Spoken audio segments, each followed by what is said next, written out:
Next example देखो, इसमें क्या है, if A is a square matrix such that, ये आप स्किप कर सकते हो इस क्वेश्चन को, ऐसे क्वेश्चन नहीं आते हैं। तो नेक्स्ट देखो एग्जाम्पल 6 करेंगे। एग्जाम्पल 6 में क्या है, ये हमें दिया हुआ है, लेफ़्ट साइड राइट के इक्वल दी हुई है, ये एक इक्वेशन गिवन है, हमने फाइंड करनी है वैल्यू एक्स की। तो क्या करेंगे, इनको टर्न वाइज टर्न दोनों साइड पे सॉल्व करते जाएं, स्टेप बाय स्टेप। देखो इन दोनों को सॉल्व करेंगे। अब इन दोनों मैट्रिक्स के बीच में कोई साइन नहीं है, इसका मतलब है मल्टीप्लाई का साइन है। इन दोनों को मल्टीप्लाई कर देंगे इस साइड पे, इसको ऐसे ही लिखते जाएंगे। इन दोनों को मल्टीप्लाई कैसे करेंगे, फर्स्ट रो को फर्स्ट कॉलम के साथ, फिर सेकंड कॉलम के साथ, फिर सेकंड रो को उठाएंगे फर्स्ट कॉलम के साथ, यहाँ पे लिख देंगे। सेकंड कॉलम के साथ जब इसको मल्टीप्लाई करेंगे तो यहाँ पे लिख देंगे। आई होप अब आपको मल्टीप्लाई करना आता होगा, समझ में आ गया होगा।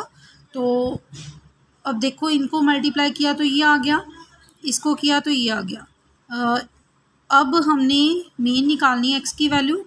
हमें कैसे पता चलेगा कि हमारा क्वेश्चन यहाँ तक ठीक है, ये देखो सिर्फ एक सिंगल एक्स की वैल्यू नहीं है यहाँ पे, बाकी तो सारी वैल्यूज़ हैं। -4 के इक्वल होता है, 6 के इक्वल, -9 के इक्वल, इसका मतलब एक्स किसके इक्वल होगा, 13 के इक्वल। ये हमारे पास आंसर आ गया। नेक्स्ट एग्जाम्पल भी बिल्कुल सेम ऐसी ही है, एक इक्वेशन दी हुई है, हमने एक्स और वाई दोनों की वैल्यू निकालनी है।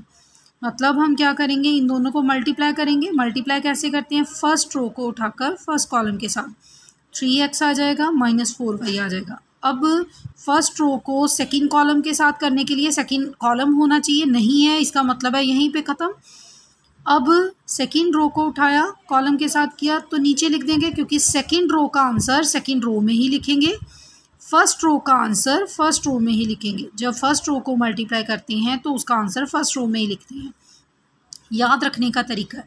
अब क्या करेंगे, इक्वेट करें, ये इक्वेशन इसके इक्वल होगी, ये इसके इक्वल होगी, तो ये बन गई 2 लीनियर इक्वेशन। 2 लीनियर इक्वेशन बन गई तो इसको आप एलिमिनेशन मेथड के साथ अब सॉल्व कर सकते हो। एलिमिनेशन मेथड सभी को आता है, इसके एलिमेंट को इसके कोफिशिएंट के साथ पूरी इक्वेशन को मल्टीप्लाई करेंगे और इस पूरी इक्वेशन को इसके कोफिशिएंट के साथ मल्टीप्लाई 3 के साथ करेंगे, दोनों को सब्ट्रैक्ट करेंगे, एक्स और वाई की वैल्यू आ जाएगी। अब देखो, अब आप इस तरीके के क्वेश्चन भी कर सकते हो।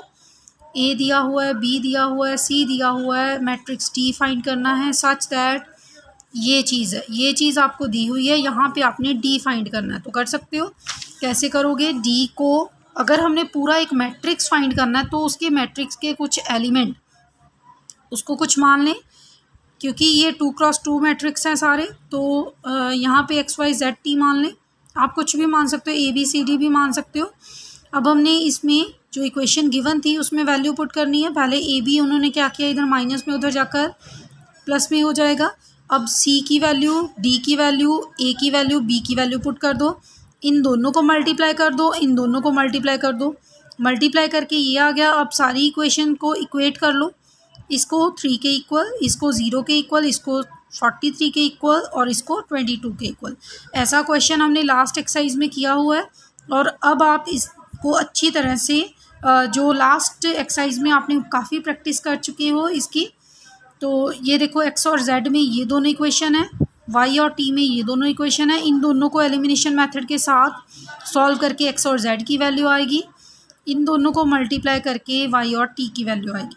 ये आपके पास डी लास्ट पे जो आंसर आएगा उसमें डी में एक्स वाई जेड टी की वैल्यू पुट कर दोगे, ये आपके पास हो गया। नेक्स्ट देखो, अब यस नेक्स्ट एग्जांपल भी सेम है, इसको करवाने की ज़रूरत नहीं है। इसमें ए दिया हुआ है, वो बोल रहे हैं ये चीज़ है, और बी हमने फाइंड करना है, क्योंकि 2x2 मैट्रिक्स है तो बी के मैट्रिक्स को हम XYZU उन्होंने मान लिया, आपकी मर्ज़ी है, जो भी मर्ज़ी मान सकते हो।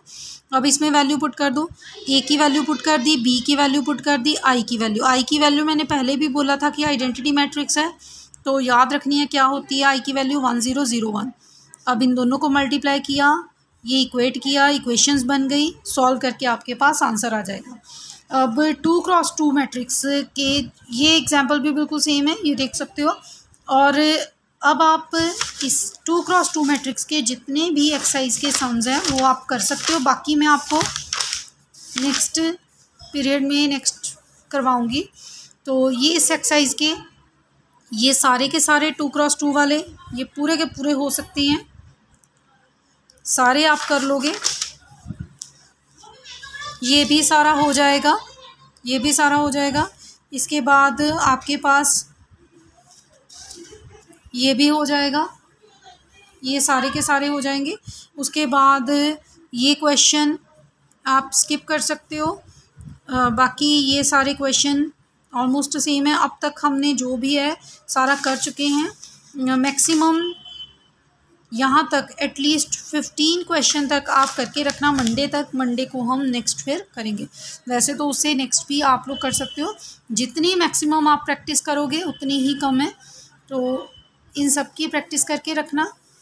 ये आप स्किप कर सकते हो क्वेश्चन, मैक्सिमम क्वेश्चन करके रखना। बाकी हम नेक्स्ट पीरियड में करेंगे।